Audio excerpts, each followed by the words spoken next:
Today's another solo episode, and a solo episode that is also a narrative version is available on Substack. It actually started as one of my Substack posts, and then I just felt that I had to give deeper color here with all of you in a solo episode because it falls into the line of some of these career solo episodes that I have been doing. And so today we're talking about how I used to believe that getting fired was a female rite of passage, but then 2025 happened. So when I started my career, getting fired felt like the ultimate failure. It felt like my worst nightmare.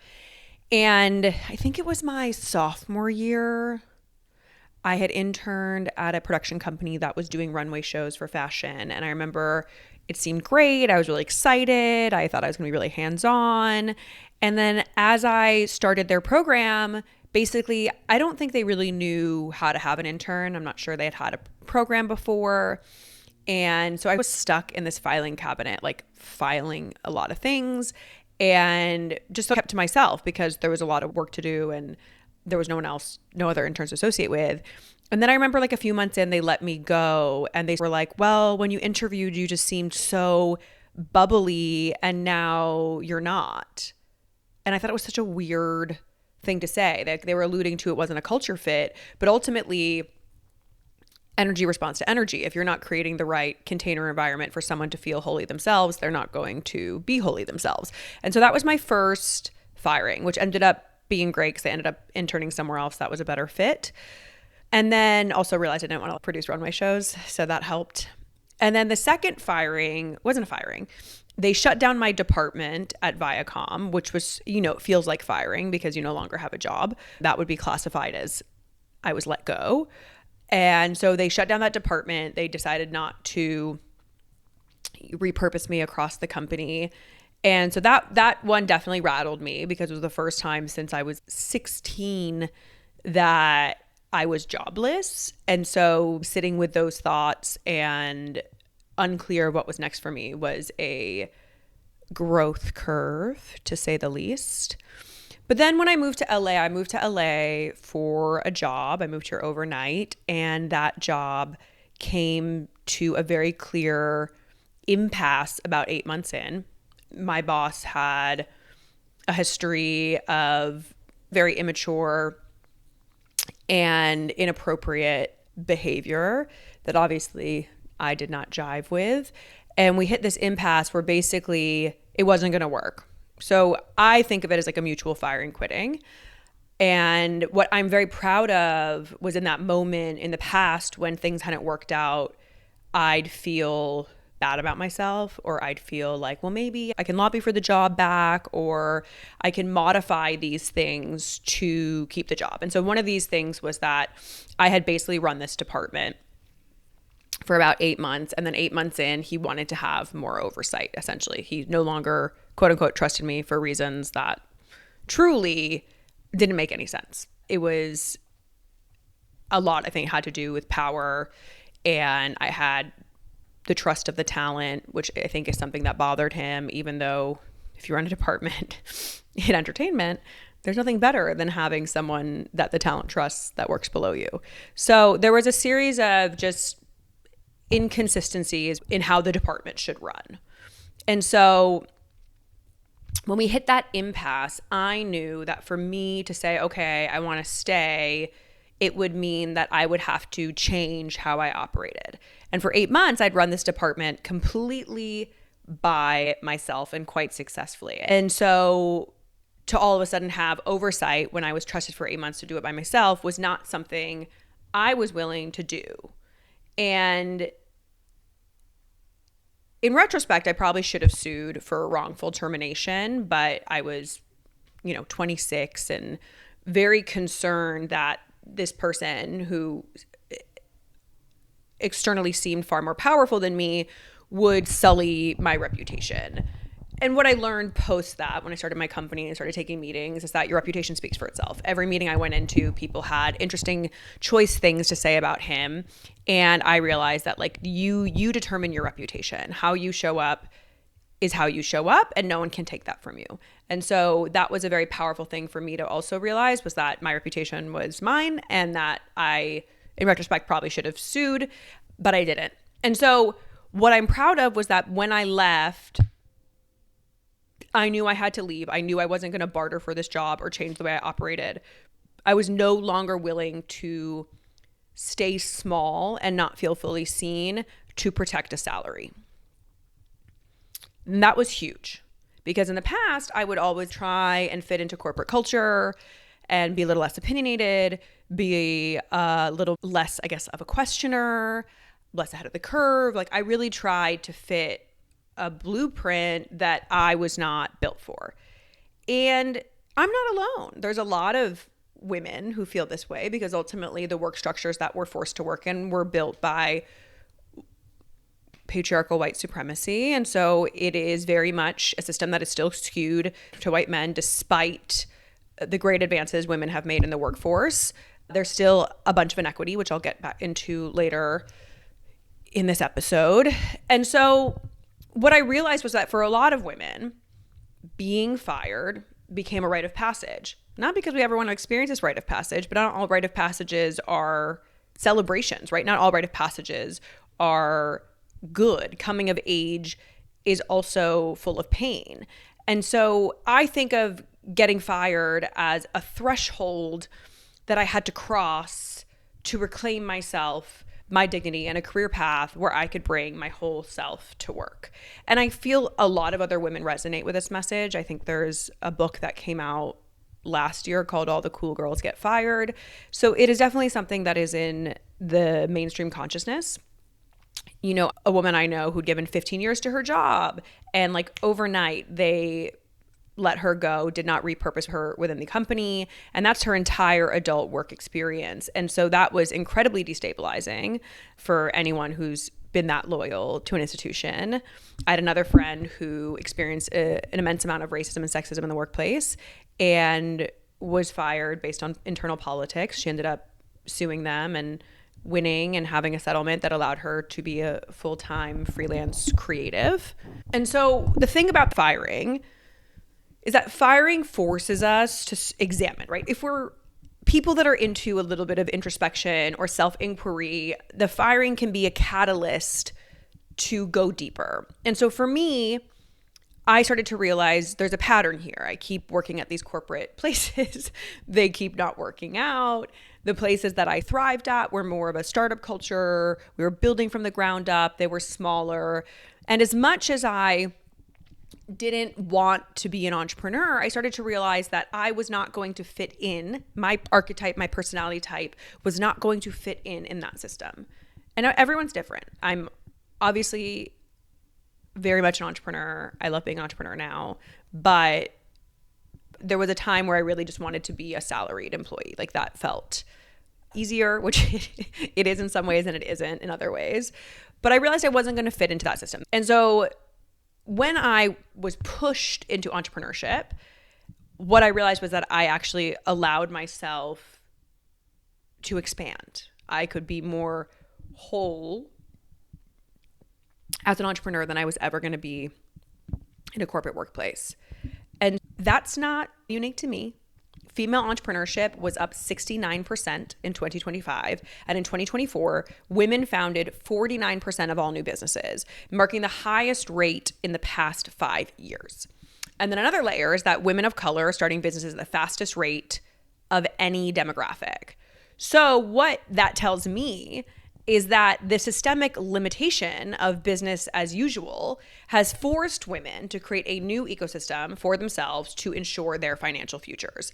So a lot of people feel like the perk of being at a corporation 40 years ago was that you had a pension, you had a retirement plan, you had better health insurance, you were promoted up through the ranks. There was more quote unquote stability. The world we live in today, as we've seen, not very stable. You could be at a company for 15 years and you think that's your legacy, and then overnight you lose your job. And so as more and more women, I believe, are saying, okay, I don't fit in here. I can't bring my whole self to work. I'm clocking into this. I'm just going to go do my own thing because I at least know I can control more of my own future if I'm in charge and I'm not like at the whim of whoever is running this organization. And so I thought that was beautiful and exciting and cool that all these women were becoming entrepreneurs and building their own paths, not necessarily because they wanted to, but because they felt forced to. But now this thing that I had classified as a rite of passage has turned immensely sour. It is no longer a rite of passage. It has been twisted into a tool of mass oppression. And so the firings happening now are women being purged. And so between January and August of 2025, 300,000 Black women were forced out of the workforce. So to put that into perspective, that's more than the entire population of Orlando, Florida, rendered jobless in just 8 months. And so we know that the workplace has never valued marginalized populations, but this is a step further. This feels like systemic erasure. And the current administration has waged a very explicit war on the infrastructure that allowed Black women to gain even modest footholds in stable employment. The dismantling of the DEI programs has been particularly devastating for me as someone who has long championed DEI and had a tech company focused on creating more inclusion in Hollywood. And so these initiatives were really powerful because they created pathways, accountability, and protection for those historically excluded from power. And obviously, as we've seen, DEI is not something that always fully worked, but the idea that we were trying was important.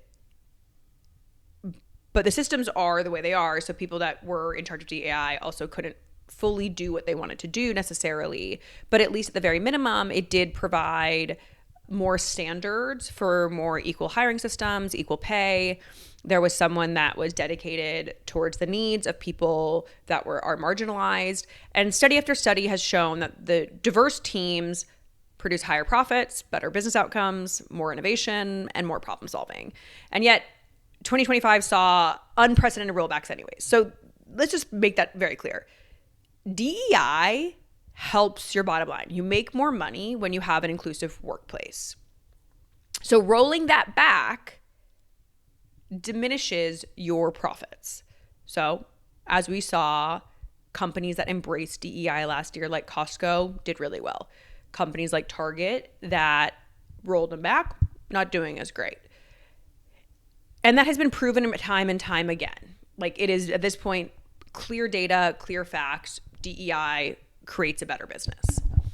But as we know, this was never really about business performance. This act of rolling back DEI was to reassert who can maintain power in this country. So federal employment, where Black women make up a disproportionate share of the workforce, has been deliberately targeted. So Black women account for 28% of Department of Education employees, and they hold significant percentages at USAID and the Consumer Financial Protection Bureau, all agencies that faced devastating cuts. And this is all data according to ProPublica. You can go on the Substack, and I guess I'll put in the show notes too, all the works cited in this and all the research done with this. And so these are really deliberate budget decisions. They're designed to push Black women out of the few sectors where they had achieved. And a 2024 Harvard study revealed that when Black women work on teams with higher percentage of white colleagues, they are more likely to leave and less likely to be promoted. And so this inequity is embedded into every single layer of the workplace. And last year couldn't have made it any clearer to the skeptics. So sadly, what last year revealed was that all of the progress we had made during Me Too and Black Lives Matter last year showed us that this was a trend for many companies, which I had a lot of people in my life tell me that it was going to be a trend. I really didn't believe them because the data is so overwhelming on a business case that even if you don't care about social justice and equity, you should care about money. And so what last year showed was that these choices to invest in inclusion were not made out of integrity, nor was the ideology integrated. And that is wildly disappointing. And according to Lean In, and McKinsey, they just did a report, only 54% of companies now say women's career advancement is a high priority. And that is down from 91% in 2021. So in the span of 4 years, we have seen basically a 50% drop in people that care about women advancing in their careers. So even fewer, 46%, prioritize women of color, and 21% of companies place little to no priority in helping women succeed in the workplace last year. So women now receive fewer resources, less support, and fewer opportunities than their male counterparts. So despite everyone talking about how women have risen up the ranks professionally and they make more money now and they're more successful, like, yes, that is true. But let's also be clear that the wage gap still persists. So only 11% of American women make more than $100,000 a year compared to 21% of men. And for Black women, the disparities are even starker. So yes, women, as Scott Galloway likes to say, in the past 50 years have created it, like the curve on their ascension is sort of unprecedented, which just goes to show is that when the system doesn't prioritize you, you have to evolve. So basically, women have had to become excellent, evolve, to compete. And so they're competing at such a high level and they have educated themselves so immensely to succeed. And yet the system is still holding them back. If they were offered the same opportunity and privilege that a white man was, I think we would see very different numbers and just the level of entrepreneurship happening with women. I've done a talk about this. You guys can find it on my YouTube. But women get high returns on capital invested, and that usually happens. They get more financing later stage once they're de-risked. So we don't invest in women based on potential. We invest in them based on metrics. And so when we get to the metric based, if you can make it to Series D in a raise, and Series D is a late stage in a raise of capital, women actually get more funded late stage than men, but early stage, they still only 2% of funding goes to women. And for women of color, it's even less. So despite all of that, women are still excelling with everything against them. But now that we have these greater political systemic systems in play that are designed now to really keep women down, I think we're going to see a shift actually in all these numbers. And once again, like, this is why more and more women are going to entrepreneurship, where they have more control over what they can earn. And so this cost of this purge extends far beyond the 300,000 lost jobs. There's an economic toll, which is we're talking about billions lost in tax revenue, lost consumer spending, lost contributions to Social Security. We're talking about talent and innovation being driven underground or out of the economy entirely. And I think what kills me the most is that we are losing such important imagination at the corporate level to build a fairer and more just world. And we're talking about a generation of Black women who are being told once again that their labor is only valuable when it's exploited and disposable when it demands dignity. And so this is a crisis. It's a calculated reversal of decades of hard-won progress. It is a reassertion of who is allowed economic security in America. And there is a small part of me that thinks, maybe not so small, but that this system needs to die, that we need to build something more beautiful in its place, or at the very least, it needs to evolve. And the people that are going to be at the forefront of that are the people that are being most targeted right now. And they are the ones that are going to show us a more beautiful future. And so when a system only works for so few people, it does not in fact work. And there's a reason marginalized populations are embracing the uncertainty of being an entrepreneur, because it's a place where we can bring our whole selves to the work and build a more rich and fulfilling life. And so if everything is hard or feels uncertain, betting on yourself probably feels the most certain you could probably feel.